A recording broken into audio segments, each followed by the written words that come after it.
Hi வணக்கம் எல்லாத்துக்கும். நான் எப்படி மானிட்டேஷன் வாங்குனேன்? மானிட்டேஷன் போயிட்டு பின்னாடி வந்துருச்சு சேனல். திரும்ப ரிட்டர்ன் வந்துருச்சு. அ ஒரு பொண்ண நம்பி வந்து இந்த யூடியூப் சேனல்ல வந்து நெறைய நஷ்டம் போயிட்டேன். ஒரு சுண்ட கத்திரிக்காயாட்டம் ஒண்ணு. எனக்கு வந்தது சுண்ட கத்திரிக்காய் தான். அந்த மாரி ஒரு பொண்ணு பாவம் அப்படின்னு பார்த்து, பரிதாபப்பட்டு, ஐயோ! அப்படின்னு நான் ஹெல்ப் பண்ணதுக்கு அதுக்கு கடவுள் வந்து எனக்கே திருப்பி அந்த பொண்ணு மூலியமா எவ்வளோ பனிஷ்மென்ட் குடுக்கணுமோ அந்த அளவுக்கு குடுத்து, மன உளைச்சல் பண்ணி, என்னென்ன பேசக்கூடாதோ ஒருத்தர்ட்ட இத்தன ஹெல்ப் செஞ்சிருக்காங்களே! வயசுல மூத்தவங்க, ஒரு 60 வயசு கடந்திருக்காங்க. அவங்கள நம்ம இப்படியெல்லாம் திட்டி மனச நோகடிக்கணுமா? அப்படிங்கிற கூட கொஞ்சம் கூட இது இல்ல. அவங்க சொல்றாங்க, நான் படிச்சேன், படிச்சேன், படிச்சேன், படிச்சேன்ட்டு. படிச்சு என்ன படிச்சாங்க? ஒண்ணுமே படிச்சிடல. படிக்கிறது இன்ஜினியரிங் படிச்சு கூட எல்லாம் அப்படித்தான் பண்ணிட்டு இருப்பாங்களா? எங்க பொண்ணு தான் படிச்சிருக்கிறா. அப்ப டான்ஸ் போட்டுட்டு திட்டிட்டா கிடக்குறா? அதெல்லாம் ஒண்ணும் இல்ல. ஆ ஒண்ணு வந்து உங்கனால வந்து இதுல அச்சீவ் பண்ண முடியாது. இந்த யூடியூப் சேனல் நீங்க மானிடைசேஷன் வாங்கிட்டீங்கன்னா பாத்துக்கலாம். வாங்கவே முடியாது. 100% வாங்க முடியாது. அப்படின்னு சொல்லி கொஞ்சம் ஹெட் வெயிட்டா பேசுனாங்க. அது என்ன இருக்குது? அந்த ஆடியோ இன்னமே இருக்குது. அந்த அளவுக்கு பேசுனத மானிட்டேஷன் போயிட்டு பின்னாடி வந்துருச்சு. இது மாரி நான் போட்டு அந்த மானிட்டேஷன் போயிட்டு வந்ததே எனக்கு ரொம்ப மன உளைச்சல் ஆயிருச்சு. வாட்ச் ஹவர்ஸ் கொண்டு வரதுங்கிறது வந்து ரொம்ப, ரொம்ப கடினம். ரொம்ப, ரொம்ப அது சொல்ல முடியாத அளவுக்கு கடினம். அது 4000 வாட்ச் ஹவர்ஸ் கொண்டு வரதுன்னா, உண்மையிலேயே யாரா இருந்தாலும், யார் யூடியூப் சேனல் நடத்துனாலும் தெரியாது. அவ்வளோ கஷ்டம் அது. லைவ் போட்டு, போட்டு பேசிக்கிட்டே இருக்கணும்.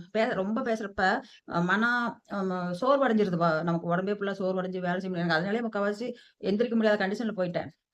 ஆனா அத எந்திரிக்க முடியாத கண்டிஷனா இருந்தாலும், படுத்துக்கிட்டே கூட நான் லைவ் போட்டுருக்கிறேன். அந்த மாரி போட்டு கஷ்டப்பட்டு நைட்டும் பகலும் போட்டு தான் வாங்குனேன். அது அவங்களும் அவங்க சொன்ன பொண்ணுக்கும் தெரியும். அது அது எவ்வளோ கஷ்டம் அப்டின்ட்டு. அப்புறம் வந்து இந்த ஸ்க்ரீன் கிரீன் ஷேர் பண்ண சொன்னது வந்து அதுதான். எனக்கு தெரியாது அத பத்தி. அ இந்த மாரி ஷேர் பண்ணா உங்களுக்கு நெறைய வந்து நல்ல சீக்கிரம் ஓஹோன்னு ஏறி மேல போயிருவ அப்டின்னு சொல்லுச்சு. சரி அப்டின்னு நான் அத ஷேர் பண்ணி விட்டேன். அது ஈஸியா தான் இருக்குன்னு பண்ணி விட்டுட்டேன். கடைசில பார்த்தா அதுதான் ப்ராப்ளமே. ஆ அவங்க வீட்டுக்காரருக்குலாம் வந்து அப்படி பண்ணி குடுக்கல. ஏன்னா, அவங்கலாம் பக்காவா அதே என்ன ஒரு மைண்ட் பாருங்களேன். நான் அவ்வளோ தூரம் ஒரு ரூ. 50,000 செஞ்சேன் அதுக்கு நானு. செஞ்சு கொஞ்சம் கூட நன்றி இல்லாம, என்னைய அந்த அளவுக்கு இது பண்ணிட்டு, மன உளைச்சல் பண்ணிட்டு, மானிட்டேஷன் வாங்க முடியாதுன்னு சொல்லி, அது ஒரு 5, 6 வீடியோ ஷார்ட் வீடியோ குடுத்துருந்துச்சு. எதார்த்தமா வாங்கி போட்டதுக்கு, அதுக்கே ஸ்ட்ரைக் அடிச்சிருந்துச்சு. கரெக்ட்டா மானிடைஸ் வாங்க போறப்ப, ஆனா கிரிமினல் மனசோட சத்தியமா சொல்றேன். சிவபெருமான் சத்தியமா நான் சொல்றேன். அவன் அதனுடைய பலாபலன் அனுபவிப்பாப்படி. எத்தனையோ கோயில் போய் பூஜை மந்திரிச்சுட்டு இருக்காப்படி. இருந்தாலும் அதனுடைய பலாபலன் இன்னும் அனுபவிப்பாப்படி. இத்தோட சிவபெருமான் விடமாட்டாரு. நான் மனசார கண்ணீர் விட்டு அழுது எவ்வளவு வேதனை ஒரு வீடியோ போட்டிருப்பேன். 1000 பேர் பார்த்துருக்காங்க பாருங்க. நீ நல்லாவே இருக்க மாட்ட அப்படின்னு சொல்லி போட்டிருப்பேன். அந்த வீடியோல அவ்வளோ வருத்தப்பட்டு அழுதேன் நானு. எனக்கு மனசே உடைஞ்சிருச்சுங்க. ஒண்ணுமே முடியல. என்னமோ நம்ம இப்ப ஒரு வாழ்க்கை போயிருச்சுன்னா எப்படி இருக்கும்? அந்த அளவுக்கு நொந்து போயிட்டேன். இவ்வளோ கஷ்டப்பட்டு நைட்டும் பகலும் போட்டு வாட்சர் சொல்லுது இப்படி போயிருச்சே அப்படின்ட்டு.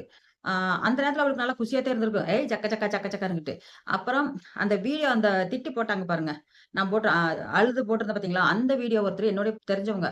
அவங்க கிட்டத்தட்ட 12 வருஷமா இருக்கிறாங்க YouTubeல. இது நான் தான் பெரிய YouTubeே கரைச்சு குடிச்சிருக்கிறேன் அப்படின்னு சொல்லுச்சு. அது சொல்றப்ப நான் சரி அப்படித்தான் இருக்குமா? அது YouTube கரைச்சு குடிச்சிருக்க மாட்டேங்குது அப்படின்னு நான் நினைச்சுக்கிட்டு இருந்தேன். ஆனா கரைச்சு குடிக்கல. கரைச்சு அப்படியே கரைக்க கூட தெரியல விட்டாங்க. அவ்வளோதான். ஏதோ இதுனா இதுதான். ஆமான்னா ஆமா. இல்லைன்னா இல்ல. காணான்னா கரெக்ட்டு, பானான்னா வாயில போடு. அவ்வளோதான். அந்த மாரி தான் போய்க்கிட்டு இருந்துச்சு. அத நிவர்த்தி பண்ணி நீ வந்து மானிட்டேஷன் வாங்கி குடுத்திருந்தீன்னா, நீ ஒரு நல்ல கெட்டிக்காரி தான். ஒருத்தர பொழைக்க வச்ச மாரி இருந்திருக்கலாம். நீ அத பண்ணலையே! அம் சேனல நான் பண்ணல, டிலீட் பண்ணல. ஒரு சேனல டிலீட் பண்ணாங்க. சரிங்களா? அது போயிருச்சு. அதுக்கும் அப்படித்தான் அழுதுட்டு, திரும்பவும் மறுபடியும் வெட்கமில்லாம அந்த பொண்ணுகிட்ட போய் பேசினேன். பாவம் போயிட்டு போகுது அப்படின்ட்டு. இந்த சேனலுக்கு அவ்வளோ அவங்க எதுவுமே வரல. ஆனா வந்து மானிடைசேஷன் வரவிடாத அளவுக்கு ஸ்ட்ரைக் பண்ணி என்ன கிரிமினல் மைண்டுங்க. ஒருத்தர கெடுக்கலாம்னு நெனைக்கிறப்ப, தான் கண்டிப்பா கெடுவார். கடவுள் அவங்களுக்கே தான் குடுப்பாரு அத. என்ன, இன்னும் இருக்குது வேணா பாருங்க. அது என்னதான் நெனச்சு பண்ணுச்சோ, அது அதனுடைய பலாபலன் கண்டிப்பா அனுபவிக்கும். நான் இல்லைன்னு சொல்ல மாட்டேன். அதனுடைய இது நான் அனுபவிக்கணும். அதுக்கப்புறம் அந்த வீடியோ அழுது போட்ட வீடியோ பார்த்துட்டு, அந்த பொண்ணு இமிடியேட்டா உடனே எனக்கு கால் பண்ணுச்சு. அவங்க நம்பர் என்கிட்ட இல்லாம போயிருச்சு. வேற மொபைல் வாங்கி 2வது மெயில் ஐடி இல்லாம இதாயி போயிருச்சு. அதனால ஃபோன் பண்ணி எனக்கே ஆச்சரியமா இருந்துச்சு. என்னடா இவங்க ஃபோன் பண்றாங்க அப்படின்னு. உடனே கேட்டேன், "அம்மா என்னம்மா ஆச்சு? இப்படி அழுதுகிட்டு போட்டுட்டு இருக்கீங்க. என்னாச்சும்மா? என்னாச்சும்மான்னு?" கேட்டா, அப்ப நான் சொன்னேன், "இப்படி இப்படி ஒரு பொண்ண நம்பி குடுத்து இப்படி எல்லாமே இது பண்ணிருச்சு. இப்ப வந்து ஸ்ட்ரைக் குடுத்துருக்குது. மானிடைசேஷன் பண்ண முடியாத அளவுக்கு போயிருச்சு அந்த சேனலு." அப்படின்னு ரொம்ப அழுதுட்டேன் அந்த வீடியோவுல. யாராவது பார்த்தா பாருங்க. திரும்பவும் நான் இது பண்ணுவேன்ல அத. அப்படி இருக்கும்போது ரொம்ப வருத்தப்பட்டு கேட்கங்காட்டி அது சொல்லுச்சு, "ஆ ஃபீல் பண்ணாதீங்கம்மா. அ நாங்க சரி பண்ணி தர்றோம். பரவால்ல. கம்முனு அழுகாதீங்க. உங்களுக்கு வந்து அச்சீவ் பண்ணணும்னு உங்களுக்கு இருக்குது. அவ்வளோதானே. நாங்க பண்ணி குடுக்குறோம்மா. தைரியமா இருங்க. உங்களுக்கு ஒண்ணும் இல்ல. அதுல சேனல் அ பேரு அந்த மெயில் ஐடி, பாஸ்வேர்டு குடுங்கம்மா. இல்ல ஒரு லிங்க் ஃபர்ஸ்ட் வந்து ஒரு சேனல் மட்டும் பார்க்குறோம் நாங்க. லிங்க் மட்டும் கேட்டாங்க. அத குடுத்துருந்தேன். அதுக்கப்புறம் வந்து மெயில் ஐடி, பாஸ்வேர்ட் எல்லாமே குடுத்தேன். குடுத்ததுக்கு போக லாகின் பண்ணி பார்த்துட்டு, "அம்மா யாரும்மா உங்களுக்கு இப்படி சொல்லிக் குடுத்தா? இப்படி வீடியோ போட சொல்லி? எதுலயுமே ஒர்த் இல்லாம போயிருச்சும்மா அது. எதுக்கும்மா இப்படி போட்டீங்க? அடுத்தவங்களலாம் போடவே கூடாதும்மா. ஸ்க்ரீன் கிரீன் இது பண்ணி ஷேர் பண்ணிலாம் போடக்கூடாதும்மா" அப்படின்னுச்சு. அப்புறம் அவங்க பார்த்துட்டு சொல்லிட்டு நான் அழுகுற அந்த இதுக்கு வந்து அந்த நேரத்துல சொன்னாங்க, "அம்மா நீங்க அழுகாதீங்க. நாங்க மானிட்டேஷன் வாங்கி குடுக்குறது எங்க பொறுப்பு. சரியா? எங்களுக்கு எங்க வீட்டுக்காரருக்கு எல்லாமே தெரியும். அதுக்குன்னே கிளாஸ் போய் படிச்சுட்டு வந்திருக்காரு அவரு. எல்லாமே தெரியும். அவரும் இன்ஜினியரிங் படிச்சவரு தான். ஒண்ணும் படிக்காம ஒண்ணும் உலகத்துல எல்லாம் தான் படிச்சிருப்பாங்க. அவரு படிக்கல. அவரும் படிச்சவரு தான். அப்புறம் அவங்க வந்து 22 நாள் நைட்டும் பகலும் 2 பேரும் புருஷன், பொண்டாட்டி 2 பேரும் ஹஸ்பண்ட் அண்ட் ஒய்ஃப் 2 பேருமே விடிய விடிய தூங்காமயே அந்த சேனலுக்கு வந்து பார்த்துக்கிட்டு இருந்தாங்க. அது எப்படியெல்லாம் எடுக்கணும்? எந்தெந்த வீடியோ எப்படிலாம் ப்ராப்ளத்துல இருக்குன்னு சொல்லி, ஒருத்தர் வாட்ச் பண்ண வேண்டியது, அவர் டவுன்லோட் பண்ணி URL எடுத்துட்டு, அத ரெடி பண்ணி திரும்பவும் அப்லோட் பண்றது. இந்த மாரி பார்த்து எல்லாம் கிளியர் பண்ணாங்க. ஒரு 1700 வீடியோவோ, 800 வீடியோ சொல்லுச்சு. அது எல்லாமே டவுன்லோட் பண்ணி வச்சிருக்காங்க. எதுக்கா இருந்தாலும் நாளைக்கு ஒரு ப்ரூஃப் வேணும் அப்படிங்கிறதுக்காக தான் வச்சிருக்காங்க. அது இருக்குது. நெறைய இது ஷார்ட்ல எடுத்திருக்காங்க, லைவ்ல எடுத்திருக்காங்க, லைவ் போட்டது எல்லாமே எடுத்திருக்காங்க. எடுத்துட்டு அ யூடியூப் சேனல்ல இருந்து ஒரு டேட் குடுத்துருந்தாங்க. திரும்பி 2வது டைம் வந்து மானிடைசேஷன் பண்றதுக்கு ஒரு டேட் குடுத்துருந்தாங்க. அந்த டேட்டுக்குள்ள கரெக்ட்டா அதே டேட்டுக்குள்ள வாங்கி குடுத்துறணும்ன்ட்டு, காப்பி, டீயும் குடிச்சுட்டு சாப்பாடு கூட சாப்பிடாம 2 பேருமே அப்படி பார்த்துருக்காங்க. என்னால சத்தியமா சொல்றேன். அவங்க எங்க இருக்கிறாங்க சென்னையில இருக்காங்க. நல்லா இருக்கணும் அவங்க குடும்பம். நான் அத மட்டும் வாழ்த்திக்கிறேன் மனசார. நோய் நொடி இல்லாம சந்தோஷமா அவங்க வாழணும். எனக்கு வந்து 10 பைசா அவங்க எதிர்பார்க்காம நைட்டு அது அவர் பார்த்தது அவங்களுக்கு ஒரு டேபிள் கூட இல்ல. அந்த அலமாரியில வச்சு 2 தலவாணி போட்டு உட்கார வச்சு, அதுல உட்காந்தே பார்த்துக்கிட்டு இருந்தாரு. நான் அத கூட எனக்கு காமிச்சது. ஆனா சென்னை போனப்ப என்னைய வந்து பார்த்துட்டு போனாங்க. அந்த இதுல நைட்டும் பகலும் உழைச்சு, அவங்க எனக்கு மானிட்டேஷன் வாங்கி குடுத்தாங்க. உண்மையான அன்பு அந்த பொண்ணு சொல்லுச்சு. இன்ன வரைக்கும் நான் 10 பைசா உங்களுக்கு குடுக்கல. மானிட்டேஷன் வாங்க எதுக்குமே. அம்மா எங்களுக்கு காசு பெருசு இல்லம்மா. நீங்க அழுத கண்ணீருக்கு நாங்க வந்து உங்களுக்கு பார்த்தோம் அவ்வளோதான்ச்சு.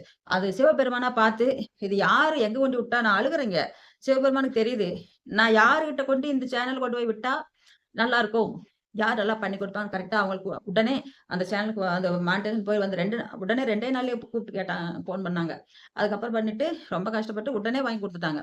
எனக்கு காலையில அப்ளை பண்ணதுக்கு அப்புறம் சொன்னாங்க, "அம்மா மானிட்டேஷனுக்கு அப்ளை பண்ணியிருக்குது. லைவ் மட்டும் போடுங்க" அப்படின்னு சொன்னாங்க. சரின்னு விட்டேன். நான் திரும்பவும் சரிப்பா அப்படின்னு விட்டுட்டேன். அதுக்கப்புறம் மறுபடியும் ஃபோன் பண்ணி கேட்டேன். "எப்பப்பா வரும்?" அப்படின்னேன்.